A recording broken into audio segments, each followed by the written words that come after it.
Hi there, it's Kathy, and this video today I want to take you through a strategy for getting new clients for a new offer. So this is for you if you want to launch a new offer to your existing audience, you're pivoting and you want to test a new offer to your new audience, your new niche, or you're brand new and you want to kind of get some clients. Now, depending on, so for example, if you're launching a new offer to your existing audience, this process is going to work much more quickly for you than if it's something completely new or a new niche. It will work. Just be aware that there are certain, circumstances in place that are going to mean, how quickly this will work. But it does work, and stick to it. And this is the best way to really get feedback from your the people in your network, in your audience, about if your offer is landing. So before you put loads of time and effort into creating a whole thing around it, let's sell it. Let's get that feedback from the people that you want to help, whether the offer is right for them and if you're, moving in the right direction. Okay, so I'm just going to share my screen. Okay, so you're starting with your new offer up here, right? And what we're working on at the moment is a hypothesis. Okay, so you're starting with your new offer, and you've got your offer idea, and what you want to do is create an outline. So a simple Google document can be enough for this, because this is going to change. You're just putting down your best guess at this moment based on what you think your offer, you want it to be and who it's for. But that's probably going to change through this process that I'm about to outline to you. Now, I just want to talk a little bit about price versus results, because I get a lot of people asking me, how much should I charge? And I don't know the answer to that question. That's something that you need to come up with. And it's going to depend. I basically pick a number that makes you feel comfortable. When you're an ethical business owner, when you, money isn't the big, be all and end all as your motivator, then you want to link the price to the results that you feel confident in delivering. And generally, if this is a new offer, you can't guarantee results yet because you're still testing things, right? So it's going to depend on your niche. It's going to depend on what your audience is going to pay. It's going to depend on how confident you feel about the results you're giving. And I always say, just market with transparency. Like, be honest. You're letting people know that this is a new offer, that you're testing a new idea. Price it accordingly. There's always a group of people in your audience who love being part of something new because they like seeing things be developed. So be honest, and you are going to attract people at this point. And then obviously, as you work with people, get the results, get clearer on the offer and who it's for, which is basically niching the offer, then you can put your price up at that point. Okay. So we've got our hypothesis that you're testing. So you've got your offer idea ready. So the first thing you want to do is pick your platform. So I'm going to go through this on Facebook because that's the one I use, but this will work on any platform. The strategy itself is platform agnostic, really, but I'm just going to use it as Facebook. I would recommend pick one platform so you don't get overwhelmed. Just pick one and do this, consistently for a few months. Always, 3 months is a good amount of time to just go all in on something. And the way this works is that you're going to be getting feedback all the time. So you're not shouting into the void. You can really quickly course correct. If something's not working, we can quickly course correct. And so you're not going to spend 3 months doing something that you don't know is working. You're going to be finding out very quickly whether or not you're on the right track. So what we're going to start with are what I call hand-raising posts. Okay, so these are posts where you're sharing value. You're giving people a peek behind the scenes of what you do. You want to share your methodology. You want them to understand what it is that you're planning. You want them to understand what it's like to work with you. You want them to understand the result that you're hoping to get for them. Okay. So, and then you'll want to ask for engagement. So the way we do this is that, you'll have some kind of like a freebie or some piece of content, some kind of, value-based content to share your methodology and to share how you get results. And then you ask people to comment to let you know if they'd like access to it.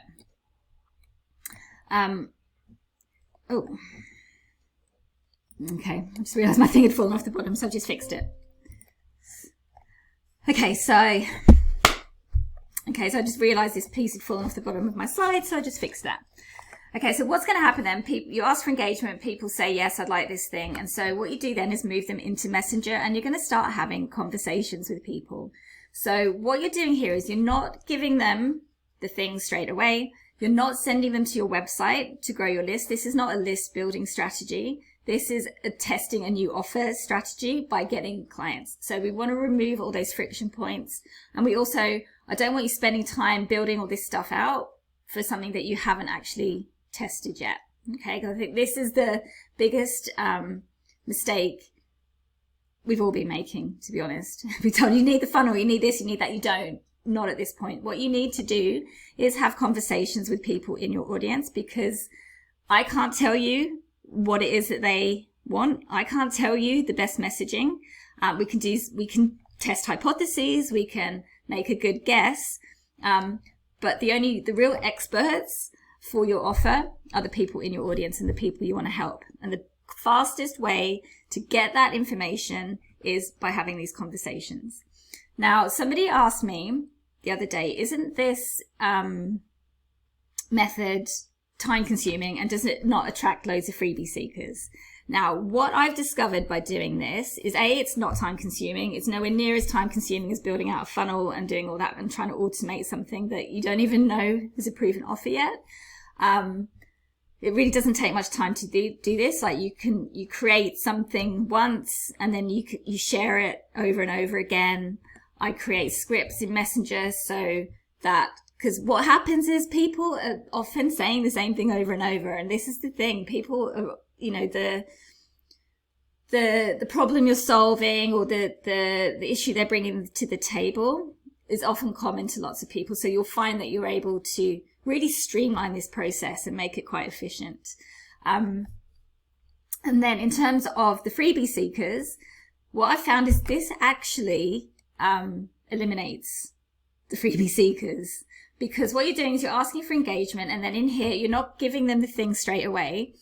You're going to come up with a question of some sort. So you're asking them to engage with you before you give them the training or whatever it is that you've come up with, the sort of value-based content. Now, a certain amount of people, when you do that with them, are going to ghost you. They're not going to reply. And those are your freebie seekers that were probably never going to work with you anyway. Then chance, they might come back around. And look, I'm not saying that to kind of throw shade on anyone, because, we all do it. Like you see something, you're like, oh, that sounds cool. I just like that. I want it in my locker for later. But it's not something you want to take action on right now. And so even like being asked a question and being asked to engage feels like, this isn't a priority. I'm not interested. So that's fine. And they're kind of disqualifying themselves at this point. Being actually, this isn't a thing that's urgent for me right now or that interesting to me right now. Whereas the people who do engage are giving you that signal that this is something they do want to engage with right now. And so actually, this is actually a really quick way to not get caught up with loads of freebie seekers, which I don't even like that term. I think I need to come up with another term for it because, it sounds disparaging and I don't think it is. So anyway, so it's a little bit of a numbers game, but, you get a certain amount of people who are happy to have a conversation with you, and then you give them the piece of content, the valuable piece of content. And so in there, when you share the content with them, you want to make them like a mini offer. So you can offer them like a strategy call. You can position it as I'm looking for a market, want to do a market research call. Depending on where you're at in this kind of sort of feedback loop, you might be like, this person's a really good fit. I'm actually going to share, we'll see if they want to find out more about my offer. So you could position the call that way. And then, if it's a good fit, make the offer on the call, or, there's ways on calls to not bait and switch, but to let them know that you've got a thing. And if they're interested, they'll find out more. And so like working through this process, allows you, so what we're doing here is we're creating a feedback loop. Okay. So with these sort of hand raising posts and the value thing that you're sharing, this is how you really quickly be like, can work out if you're hitting the right notes with your marketing and with your messaging and with your hooks. So if you put one of these out to crickets, be like, okay, let me try a different angle. Let me talk to a different sub niche of my kind of big niche. and and it doesn't take a lot of time and effort to try these different things and to see what's landing. And that's why it's a really good way. It's a really good way to test your market. And then when you're having these conversations with people, you can be like, oh, okay, are these, am I attracting the right sort of people with this message? If it's a yes, brilliant, you're on the right track. If it's a no, you can be like, okay, do I want to tweet my offer to meet these people? Like, am I attracting a whole group of people over here? Maybe I can create a new offer or tweet my offer, or, so that's going to give you feedback into how to match the people that you're attracting with your offer. If you're like, no, this is all completely wrong, let's go back, tweak this messaging and try and pull in the people who are a good fit. So again, this is a really good feedback loop to test your idea with your market so that you really get to know who it is that you want to help. Because guessing this, asking other people to help you with this, this is what I mean by the real experts in, what it is that you should be offering and how you should be saying it are the people that you want to work with. So hopefully that makes sense. And then the second kind of feedback loop thing going on here is, as a result of these conversations, you create more content. So people are going to be asking you questions. They're going to be talking about things from a certain angle. That's going to give you so many ideas of the content you can create. So you can create more valuable content. You can create more freebies. You're now creating client attraction content that you can use, for your YouTube channel, that you can create free, for the long term. When you do want to, once you get this dialed in, then yes, go out and build all the stuff, because it's all validated. But this process, you're going to create so much content and stuff that you can use, at this early stage. And that you're building it in response to, or in a way that's going to attract more of the people that you want to work with, because you're kind of co-creating it with your audience, which is just so valuable. Okay, so then, that's fallen a bit, but never mind.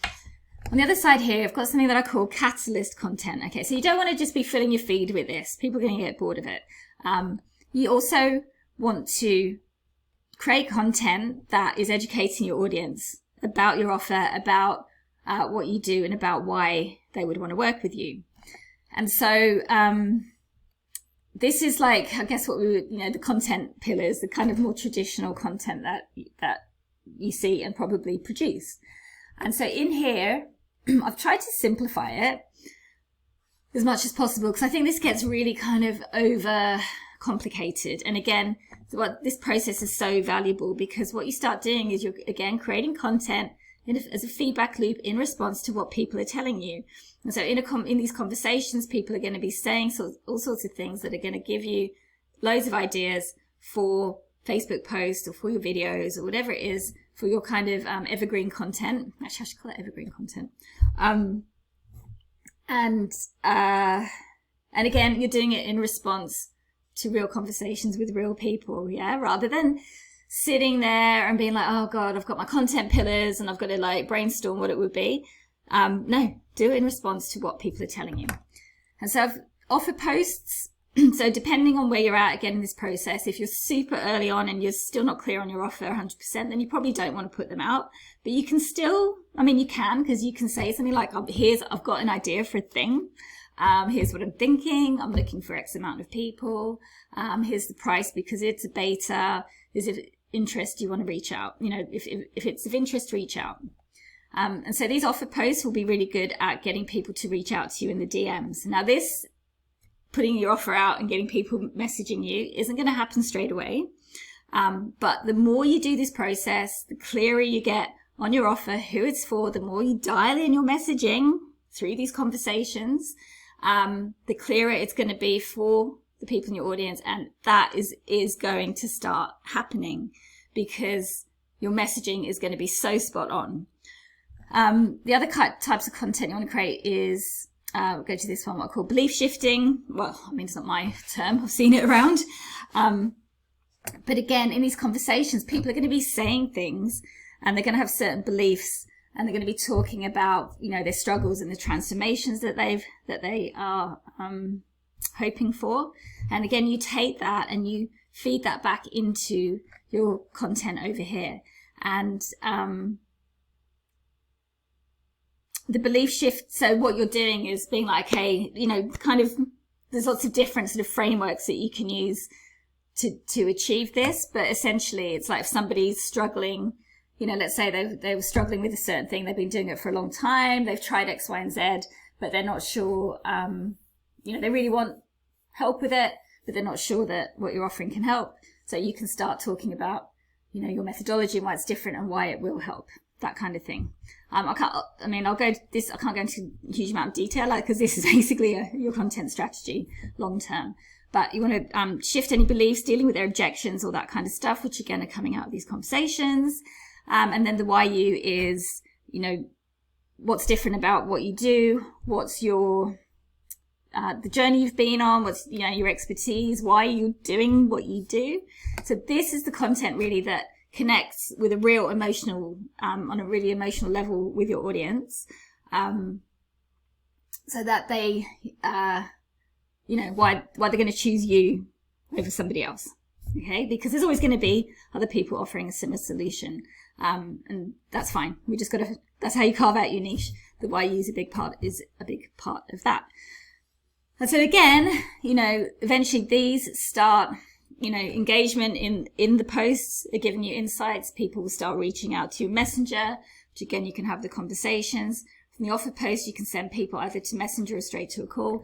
And so this becomes a whole ecosystem, a feedback loop ecosystem, to nail your messaging, get your niche, super refined, and validate your offer. And then, you know, once you've worked with a few clients for this offer, this process, you then feed it back in as you get, you know, more and more clear about who you help and how you help them through the process of working with people. Anyway, so that's it. Hope that helps.